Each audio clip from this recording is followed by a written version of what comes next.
No, the title on this video is not clickbait. This is a brand new AR635 pressure washer. And honestly, on paper, this thing has some crazy stats. Over 3 gallons per minute at around 1,000 PSI. And I thought this was gonna be the end-all be-all pressure washer. But as I've been playing around with this thing for the last couple of weeks, I've realized there's some serious drawbacks with it. So much so that I think most people, pretty much nobody, should actually buy the new AR635 pressure washer. We're gonna get into it in this video. I'm gonna explain all of my reasoning here because I want to love this thing. I just don't know if I actually do. Welcome back to the channel and let's jump into it.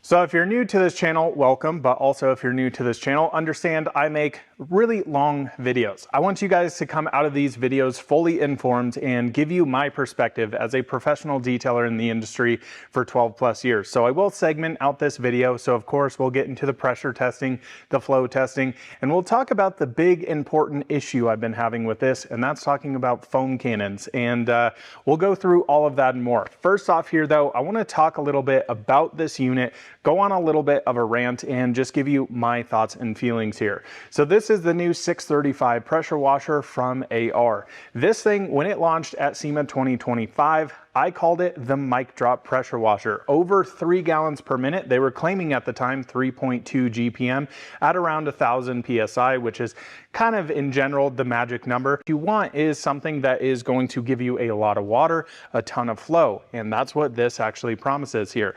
Now, on the actual labels here on this is over 3.4 gallons per minute. You will not actually be seeing that, and there are a little bit of drawbacks and some limitations with this unit, so that's what we're going to talk about here today. Now there's two different versions of this 635. There is the cold water version with a full brass head on it. I actually purchased the hot water version with the fully nickel plated head on it because honestly I think it looks cooler. It was 150 bucks more. So the regular version retails right at $1,245, or you can bump up to this bad boy for 1,395 bucks. So we're talking about $1,400 for a pressure washer. Now I actually am coming from a Krenza K1322 TS, of which I've had for 5+ years. And I actually sold that unit. And the reason I sold that unit was actually because of my testing with the Active 2.3. The Active 2.3 is a really impressive pressure washer that comes in at a very reasonable price point, 2.3 gallons per minute on that at around 1,000 PSI, which actually beat out my Krenza, which was around 1.9 GPM at 1,000 PSI. It's been really cool to see a lot of pressure washers over the years kind of come up in the rankings, if you will. Instead of just having the Krenzas that are around this price point when you get them, we're getting actives in there. We're even getting some really on the cheap end, the Ryobis and things like that, actually getting some pretty impressive specs. But I thought when I saw this thing, this was gonna be the absolute beast. And I do still think it is a beast, but again, I think there are some serious drawbacks with this pressure washer. If you have a CR spotless setup like I do here, like I was using on my Krenza, this will not work with this pressure washer setup. The reason being is the DI resin in here can only output 2.5 gallons per minute. This is outputting over 3 gallons per minute. Now, there are some ways around this. You could turn the unit off. You could use a more shower head style tip on this. Cars with Keeve does that, and he's got this great little tip that I need to play around with to see if we can still use this.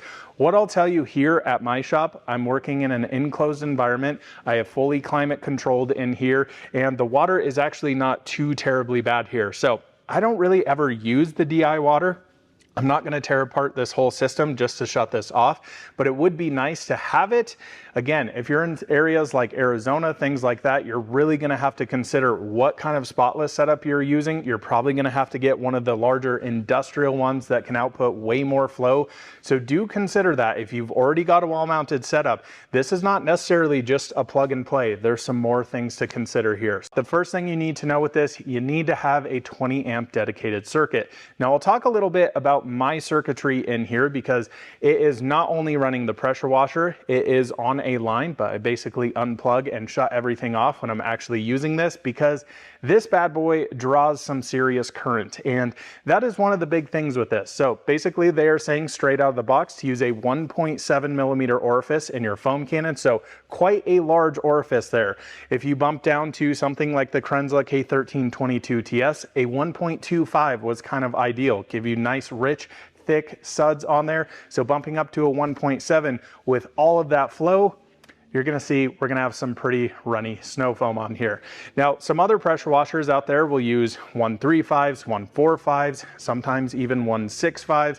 So we'll be playing around with all of that, and I'm gonna show you how kind of optimized and unoptimized this is to actually run here on my specific circuit and tell you guys some things to look out for here. They also recommend here running a 6.5 orifice on your actual pressure washer tips. So this actually comes with it. They have their own kind of version of these, which I have actually started to really like. They have been good over the time that I've been using this unit, and it seemed to perform pretty darn well. Now, you don't really want to go down much. You don't want to go to a 6.0. You're going to be drawing too much current on this machine. And then if you bump up to a 7.0, a 7.5, you're going to just not have the pressure behind it that you actually need. Again, we're trying to be around that 900 to 1100 PSI at the highest flow possible here. So all of that has been good. The rinsability on this machine is insane. I'll show you guys through that later. Of course, like I said, we're going to do some flow testing, some pressure testing on the 6.5 to show you what it actually outputs. It's pretty insane. I will tell you from experience, and going back to my story, coming from the Krenzla to the Active 2.3, now to this, it seems like when you experience higher flow pressure washers that it's very hard to go back. At least it was for me. I run a professional detail shop here in Windsor, Colorado, and for me, I need a unit that I can rely on. I want something like an AR or a Krenzla where I can fully rebuild the head. I can fully go in, change all of the check valves, all of the seals in it, change the oil, so that I can purchase something and keep it for a long period of time. And in my personal opinion, the two pressure washers to go for that are either AR and either Krenzla. But again, I played with the Active 2.3 and I put my Krenzla back up on the wall and I was just like, it feels so sluggish. Rinsing feels slower. You know, it was almost 0.4 gallons per minute less. And it's just like, once you experience more, you're going to continue to want more. So I knew when this came out, I had to actually get it. All right, guys, so we're all set up now. One thing I do want to note is my jumper line here. I'm either going to have to get a longer one. This was literally perfectly optimized for the Krenzla setup, or I'm basically just going to have to get a little clamp that's going to sit back here because this is driving me nuts right now. Now, the other thing here, this is always with pressure washers. On my outlet here, I cannot get this thing to stop leaking. I've tried many different thread tapes on here. I've tightened the ever-living heck out of it. It is still dripping a little bit of water. So what I recommend anytime you turn on a pressure washer, let your water flow through it, actually pull the trigger on your gun here and let it circulate all of the air out. That's always important. You can actually start damaging motors if you just immediately turn it on. I've been pretty bad with that in the past, so this is always the safest way to do it. So we've got our current draw up there. I will show you what that looks like. I'll probably make it a little bit bigger in post so you guys can properly see it. Now, to turn this thing on, immediately just into total stop start there. And it's a really quiet start, really impressive. Bypass mode is when the motor runs continuously here. So that is not something I typically use. I don't really think there's a need for it. Let this thing shut off and it'll start every single time. So I'm going to talk to you about the sound on this. Now, this has been, I think, regarded, the AR stuff has been, you know, way quieter than a lot of machines, even quieter than the Krenzla. I gotta say, I was actually a little disappointed in the noise. It was louder than I actually expected to be. It's not to say that's a bad thing, and I personally don't really care. I'm in an enclosed environment here. I'm normally wearing headphones, AirPods Pro 3 with noise canceling. I can't even hear this thing when I'm washing a car, nor am I standing 6 inches away from the actual unit. So let's pull the trigger here. We're gonna show you guys what the current draw of this is.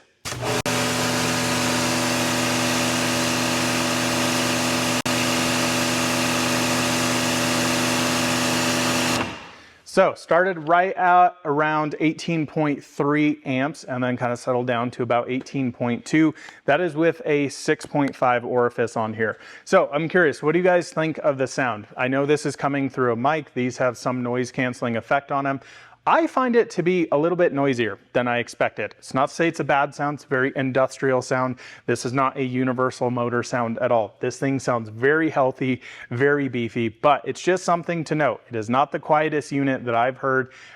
In my personal experience, when you talk about noise, it's always a little subjective. Some sound quieter, some sound loud. For example, the Active 2.3, I thought sounded really good and I thought was reasonably quiet. I'm not noticing a huge difference between that and this thing here on my wall. Now my shop is a little different. I literally have 30-foot ceilings in here. It's an absolute echo chamber, so that can be a little bit different. So now that we understand that, we're around 18.2 current draw. Let me show you the PSI on this.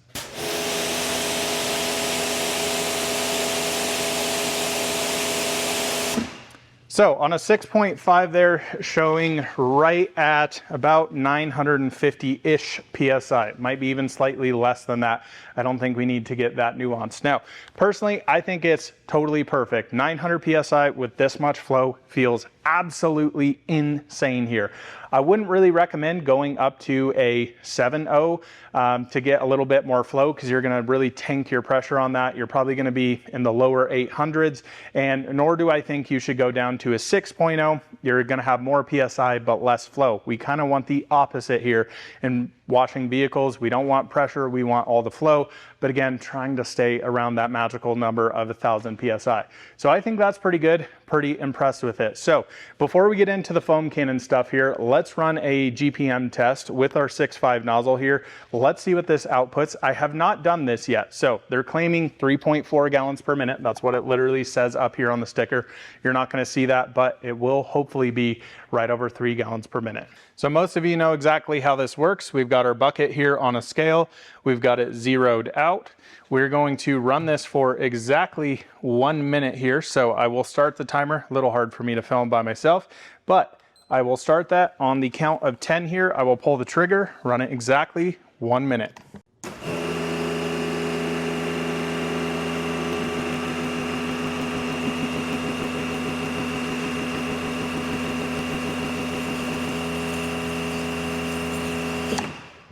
Boom. All right, let's pull this bad boy off here. It leveled out here at 25.18. So if we take that divided by 8.34, the weight of a gallon of water, we get 3.01 gallons per minute. You can see in a 5-liter bucket here, it is over halfway full. Absolutely insane flow out of this machine. So pretty darn impressive.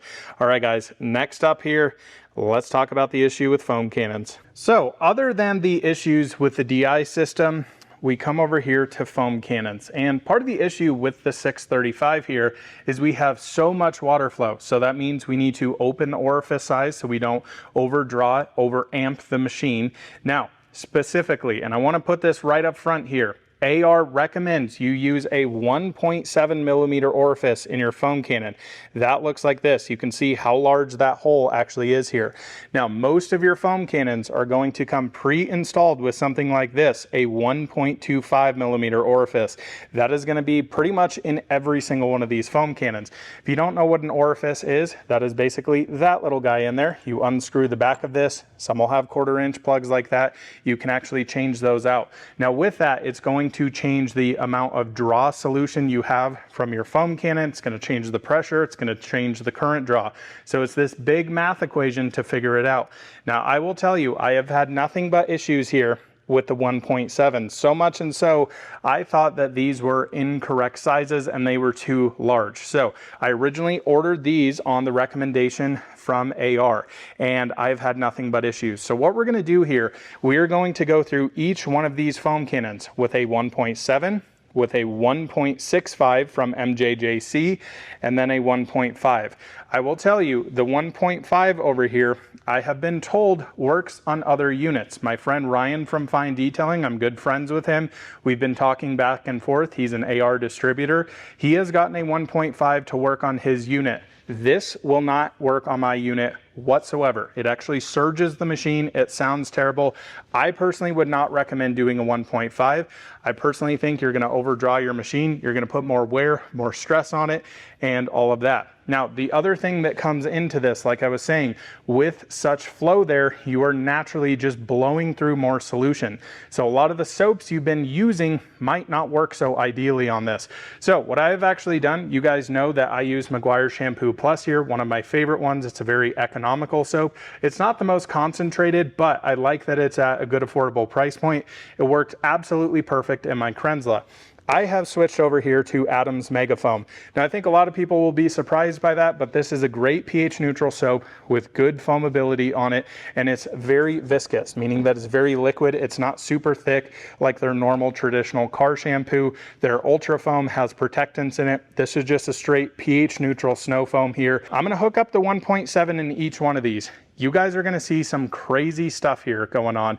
And then again, we'll go to the 1.65. We'll compare all of these. The big difference here, foam cannons at this level of flow all produce different results. And I will tell you straight off the bat, just because you get a foam cannon doesn't mean they're going to be the same. Now understand, with each one of these foam cannons, they all have a different filter type. They all have a different amount of solution they draw out. And you're about to see some wild stuff here. For soap dilution here of Adam's Megafoam that we're going to put in each one of the foam cannons, so they're exactly the same. So you can see here, I've filled up 1,400 milliliters worth of water and 120 milliliters worth of our solution there. We'll pour them directly into each one of these and foam it here with the Lucid Gravity. All right, we're gonna rapid fire through these foam cannons here. You're gonna see some huge differences. I've already rinsed down the car so that everyone has a fair shake. I'm not gonna dry each panel down, but you'll see how these go. So starting off here with the 1.7 millimeter Orifice on the MTM PF22.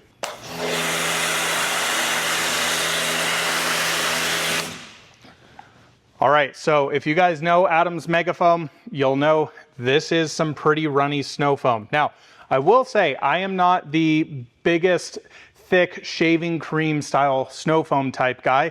I actually like it a little bit runnier like this, but this to me is a little bit too liquidy. So what you could do is, again, crank up your soap in there, but then again, you're just blowing through solution here. So that is the PF22. Next foam cannon here, we have the Armor Drift foam cannon, 1.7 millimeter orifice in it. This is based off the NYX Pro VS2 V3 LMNOP, whatever the hell it is, it doesn't really matter. Great foam cannon that worked well on the Active 2.3 as well as my Krenzla. Check this out.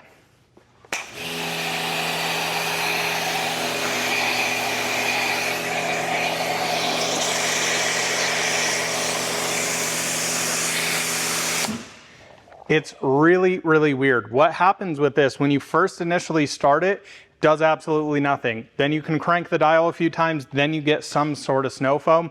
That though is, yeah, pretty miserable snow foam to say the least. So I can tell you the 1.7 does not work in the Armor foam cannon here. It does work better in the MTM, but that's not as good as it'll get with the 1.7. Next foam cannon here, we've got the Active, and I'll show you why the bottle's not on the bottom. Notice anything weird, folks? It pushes water out of the tube instead of sucking it up. So of course, I'm sure the doubters will say, well, you didn't have any soap in there. How could it possibly suck it up? Well, let me show you what happens here.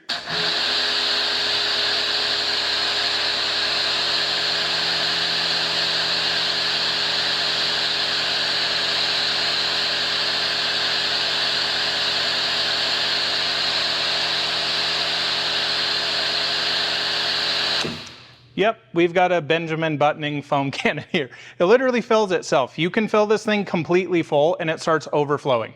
It is really crazy. This was actually the first foam cannon that I tried on the AR635 with the 1.7, and I was extremely confused.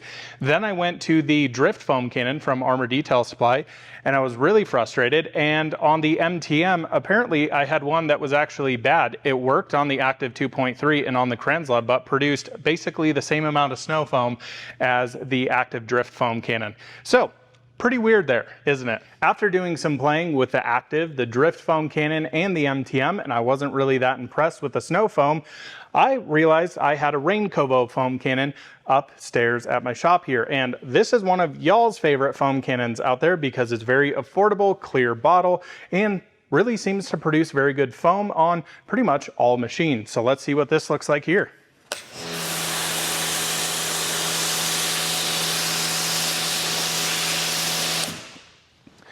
So, as you guys can see here, clearly quite runny. I would arguably give the MTM probably a slight upper hand here, but a very different style of snow foam here, again, very runny. So when I got to this point, I started to panic a little bit because I just spent $1,400 on this unit, and with the recommended orifice size, I can't get really any good snow foam whatsoever.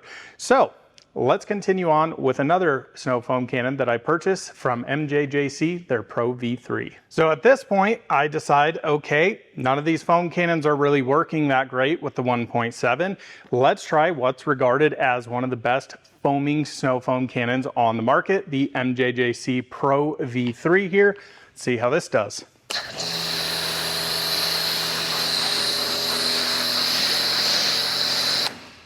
Do you guys see a problem here? Yeah, I mean, this dial is fully cranked down.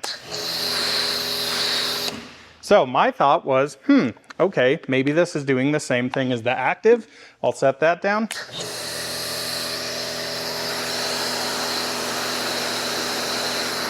And yep, it's sputtering water out of the bottom.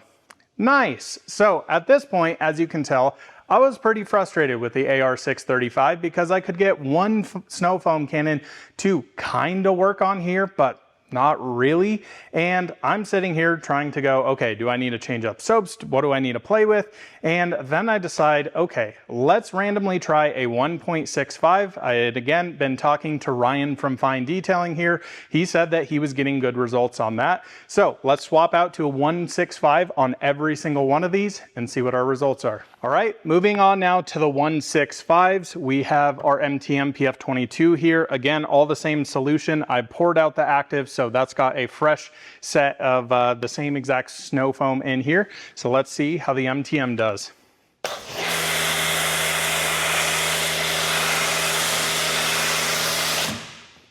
So I think you guys can see right off the bat, completely different from the original 1.7 in here. And the weird thing is, you're gonna see that very consistent throughout all of these foam cannons. Something is really up with the 1.7 from MTM here. The 1.65 with the MJJC orifice in here, I think that's a pretty decent snow foam. It is still runny. You're naturally gonna have runnier snow foam with this type of setup, with this big of an orifice, but this is actually looking and getting a little bit better. All right, guys, moving on now to the Armor Drift foam cannon. Again, with the 1.7, this was a non-starter. It really didn't work properly. You could see it give a little bit more snow foam. After a little bit, it kicks into like hyper mode. Just wait for this though.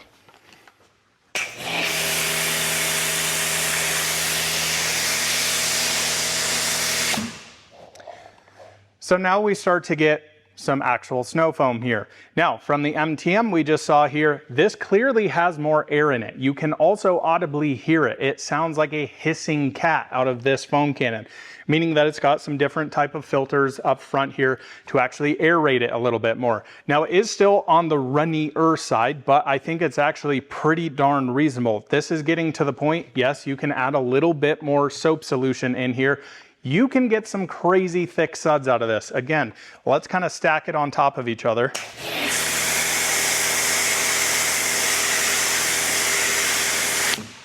So we're clearly getting snow foam. Yes, it is still runny. That's gonna happen with a 1.65.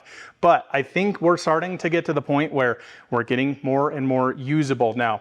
So next, let's check out the Active. Let's see if we can get any snow foam out of it or if it's just gonna fill up its bottle. Moving on now to the bottle filler. So let's see how it does with a 1.65 MJJC orifice.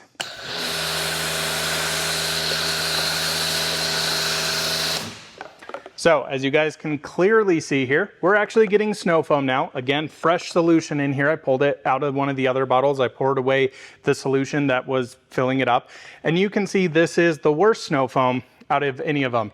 It is really, really fascinating when we're getting up higher in the GPM territory, how different the foam cannons are. I'll be honest, when I was playing around with different foam cannons on my Krenzla at around 1.9 gallons per minute, pretty much every single foam cannon, you're getting relatively the same amount of foam. I mean, we are splitting hairs to find differences, but you can clearly see what an absolute difference this is. All right, guys, moving on now to the Rain Kovo.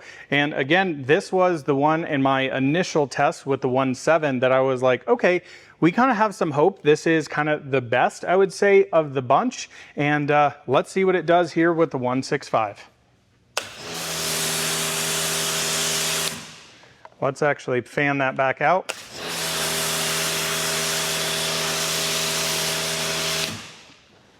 So as you can see, still a little bit runny, but it's got a good mixture of air in it. And I think this is a pretty decent snow foam for a 1.65 here. Now again, I prefer a little bit runnier soap. It's naturally, when you're washing cars, going to bring down the dirt and grime off of the vehicle. So that's not the end of the world, but if you are one of those folks who likes super dry, heavy snow foam, that's why this unit's gonna be a little bit tricky for you, because yeah, not a lot of the stuff works. So lastly here, we're gonna try out the MJJC Pro V3. Again, did not work whatsoever on our 1.7 Orifice. MJJC Pro V3, again regarded as one of the foamiest foam cannons on the market. Let's see how it does here with the 1.65.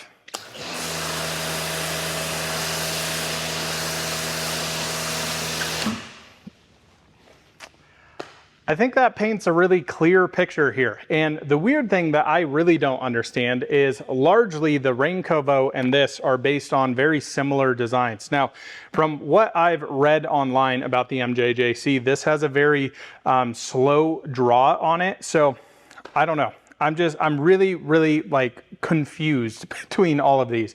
What I've found works typically around the best. You know, Adam says in their mega foam, in a normal traditional foam cannon, 1 to 2 ounces per 1,000 milliliters. What I've found with this setup is typically about 700 milliliters of water and 3 ounces of snow foam. Kind of gets you dialed in. But again, you can see here, this is arguably one of the worst ones that we had here, even from the actives, the other ones. It is just really, really strange. I'm lost as to what's going on with the foam cannons. So here's all that I can think about is what's going on here. So you can see here we've got a 1.7 and we've got our MJJC 1.65. Now largely I would have assumed that all orifices work pretty much exactly the same on every foam cannon. Now the difference is I'm seeing how these actually thread into the heads of them. So first off, one thing I want to say from MTM, please put what measurement this is on here, like MJJC does. So you can see that clearly says 1.65. When we're doing testing like this, it is very hard to see what's going on. Now, you can also see a little bit differences here on the tips of them also. You have 4 threads here, 3 threads here, and then they both look slightly different. And the orifice sits slightly farther down on one of these. Again, it's just very minute differences. Now, the other big difference is, this is gonna be a little harder to film, but how these actually sit in the actual foam cannon there. So you can see, well, maybe you can't see, but that sits out a little bit. Same goes for over here. And then on the active, see how far that sits in? And then you come over here to the MJJC and it sits, you know, pretty much flush there. So I think what is partially going on here is every single foam cannon is built slightly differently. Now, understand how a foam cannon works. You are pushing water through here, drawing the solution up and out. You have filters inside of here to essentially aerate all of your snow foam in there. It's drawing air into it. Now, your neck comes up here, and I think what is actually happening, like you're seeing here on the active, it sits a little bit farther in because your neck comes right up here. I think it's covering part of those jets and working a little bit differently, having 4 threads versus 3 threads here. It's very confusing. I am not an expert in this, but this is my best guess as to what's going on. And this is the first time that I think I've put together that not all orifices are exactly the same. Obviously, you can clearly have different cuts on them. We've heard that coming from, actives measuring the 145s, measuring more like a 1.5 or even slightly higher than that. But I think it's really interesting here. You guys saw what each one of the 1.7s look like. You saw what each one of the 1.65s looks like. Theoretically, a 1.7 to a 1.65 should not make any difference, but you can clearly say there is. So really interesting conundrum here. But next, let's try the 1.5, and this is where stuff gets really bad. All right, guys, so next on to the 1.5, and this is where I'm scratching my head even more. So, like I said, my friend Ryan from Fine Detailing and I have been going back and forth. He did his initial testing. I had ordered my unit. I was waiting on it to come in. I was waiting for orifices to come in. Again, like I said, I originally only ordered 1.7s.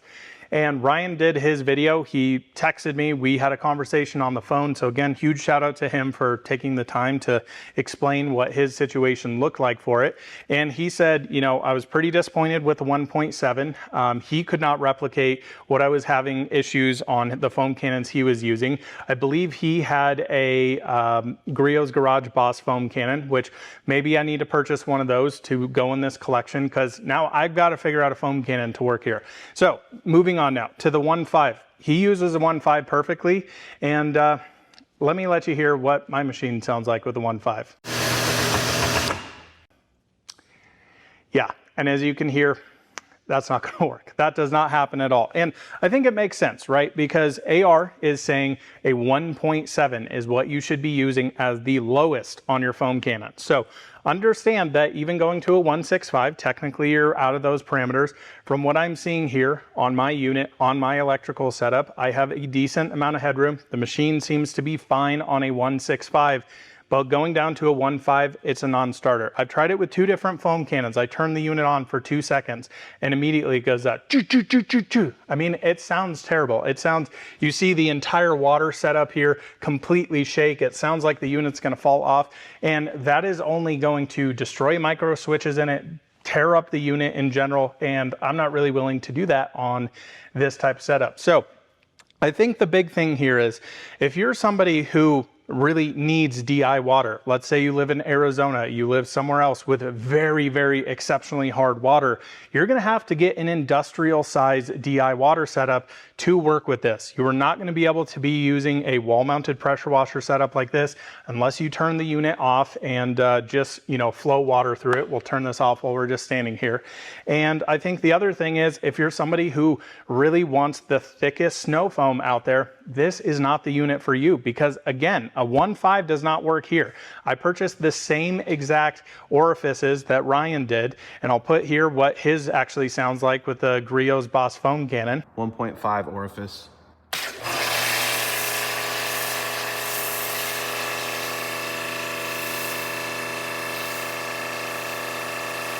And you can see he is getting snow foam out of that, and it works fine on his system. That's the big conundrum with this machine. I think it's one of those things. I love the idea. I love the flow behind it. The flow is exceptional. I mean, just rinsing a car off with snow foam is breeze. It's just gone. And that's one of the best things about it.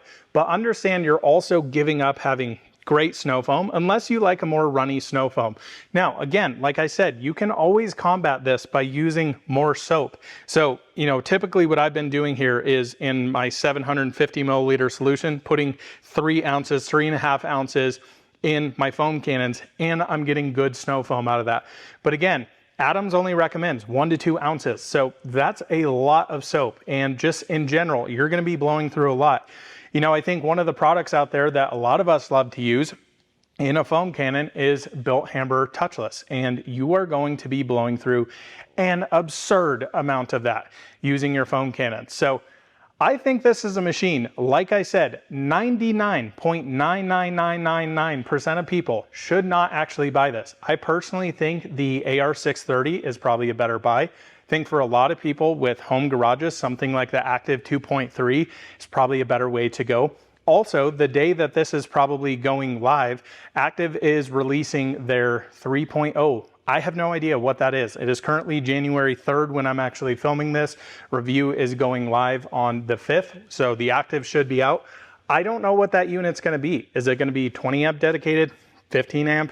I have no idea. I have no idea the price point, any of that. I'm sure I'll get one here. I've been working with Active recently, so I'm sure they'll send one here so I can test. But again, I personally do not think you guys should go out and spend $1,400 on a pressure washer setup that is not optimized. Now, I think at the end of the day, what does it come down for me being here at the shop? Well, here's part of the conundrum. I already sold my Krenz lot. I'm not buying another one because I'm not going farther back. I could technically sell this one and get a 630, but I like the flow out of this. So I'm in this space that essentially now I'm just stuck to using more snow foam. And that's all it's gonna be. I'm just gonna be dumping a ton of snow foam in here and have the kind of best of both worlds. But again, I don't have the ability to use DI water here. In my environment, it's not a big deal. If you're in Arizona, it's a problem. It's gonna be a serious problem for you and you're gonna spend way more money. So I hope you guys enjoyed this video. Again, I really wanted to make this video a little bit more nerdy. It's a long video. I have no idea filming this how long it is, but I want you to come out of this and all of my videos well informed and not just take something out of the box, hook it up and go, yay, this is the best pressure washer on the planet, because there's a lot of nuance that goes into this. And honestly, purchasing this, I didn't expect to have this much trouble with foam cannons, with orifices, with all of that stuff. I really thought this was gonna be plug and play. It's not a big deal. But again, I kind of think we're at the balance and tipping point now where almost 3 GPM is a little too much for what we're trying to do here. And kind of that 2.3, 2.5 area seems to be almost the perfect sweet spot. Thanks so much for watching. We'll see you in another one soon. Bye-bye.